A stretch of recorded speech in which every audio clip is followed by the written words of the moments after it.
آج وہ امام کی عزتوں کے کلمے پڑھتے ہوئے نظر آ رہے ہیں. کہا کیا کیا تو نے؟ کہا اس نے مجھے پاک کر دیا, تو نے مجھے بھیجا تھا کہ انہیں نجس کرنے کے لیے. دیکھیں یہ بھی طہارت کا عجیب مسئلہ ہے. یوسف اللہ کے نبی ہیں, بڑے عظیم ہیں, مگر یہ فخر یوسف ہیں. یہ فخر یوسف ہیں. یوسف کا مرتبہ اپنی جگہ پر ہے, منزلت اپنی جگہ پر ہے. زلیخا نے حملہ کیا, یوسف نے اپنے آپ کو بچایا. یہ کردار کی بلندی ہے, لیکن اللہ اکبر اپنے آپ کو تو بچایا مگر زلیخا کا مزاج تبدیل نہ کر سکے. زلیخا کا مزاج تبدیل نہ کر سکے, اپنی بات پہ اڑی رہی, تہمتیں لگاتی رہی. اس کا مطلب یہ ہے کہ وہ یوسف کا کارنامہ تھا کہ خود تو بچ گئے مگر زلیخا کو تبدیل نہ کر سکے. یہ فخر یوسف کا مرحلہ ہے کہ خود بھی پاک گئے ہیں اور زنا فاحشہ کو بھی پاک کر دیا. یہ امام کا مرحلہ ہے. اللہ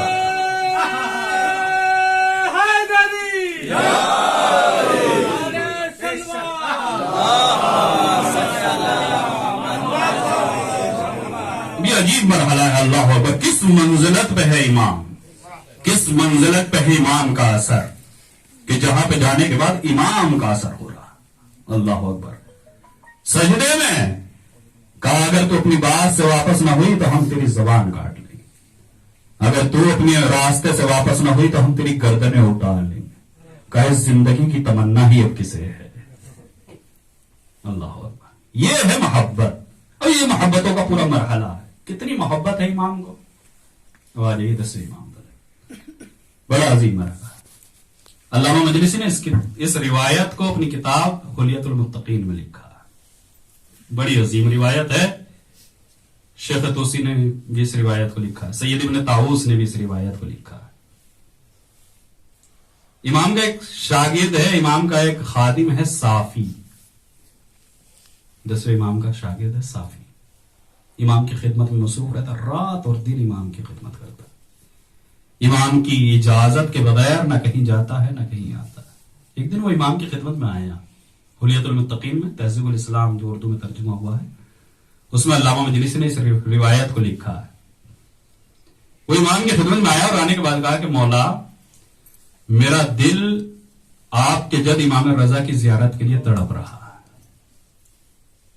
مولا میں مشہد جانا چاہتا ہوں زیارت کے لیے, آپ کی خدمت سے رخصت چاہتا ہوں, اجازت چاہتا ہوں, اجازت چاہتا ہوں. مولا نے فرمایا اس میں اجازت کی کیا بات ہے, ہمارے جد کی زیارت کے لیے جا رہا ہے, لہذا خدا حافظ. کہ مولا کوئی حکم؟ مولا نے فرمایا کہ ہاں جا رہے ہو, راستہ دشوار ہے, خطرات ہیں, مشکلیں ہیں. لوگ جا رہے ہیں کربلا زیارت کے لیے, ان کے لیے بھی ایک پیغام ہے. جو جانے والے ہیں ان کے لیے بھی ایک پیغام ہے. اللہ ان کو بارڈر کو کھولے اور انہیں زیارت نصیب فرمائے اور راستوں کے خطروں سے انہیں محفوظ فرمائے, ہر طرح کی مشکلات. امام سے کہا کہ مولا میں آپ کی جد کی زیارت کے لیے جانا چاہتا ہوں. امام نے اجازت دی. کہ مولا کوئی حکم میرے لیے؟ کہاں راستہ دشوار ہے, پریشانیاں ہیں, مشکلات ہیں. ایران وہ آج والا ایران تھوڑی تھا. ایران تو اس وقت ناصبیوں کا گڑھ بنا ہوا تھا. عباسیوں نے کام کیا تھا اس کے اوپر. اصفہان پورا ناصبیوں کا گڑھ تھا. یہ پورے سارے اہل بیت علیہ السلام کی ایران میں پہنچ جائیں, اتنی سادات کو قتل کیا گیا ہے کہ ہر جگہ امامزادوں کی قبر آپ کو ملے گی. اتنا قتل کیا گیا ہے تف میں, اتنی, بلکہ اس کو تو کربلا کا نام ہی دیا جاتا ہے. 72 آل محمد کے گھرانے کے قتل کیے. یہ پورا تاریخ ہے. اس امام سے کہا کہ مولا کوئی حکم؟ کہاں راستہ دشوار ہے, مشکلات ہے, پریشانیاں ہیں. مولا پھر آپ کی طرف سے کوئی ہدایت؟ کہاں اپنے داہنے ہاتھ میں ایک زرد عقیق کی انگوٹھی پہن لو. اس پہ پھر امام نے فرمایا کہ اس پہ ایک طرف لکھا ہوا ہو ماشاء اللہ لا قوت الا باللہ, ماشاء اللہ لا قوت الا باللہ. لاہور ہے یا نہیں, یہ بہرحال میں مذبذب ہوں. کتاب میرے پاس موجود ہے, ابھی فی الحال میں دیکھ کے بتا دوں گا اگر کسی کو معلوم کر لوں. ماشاء اللہ لا قوت الا باللہ.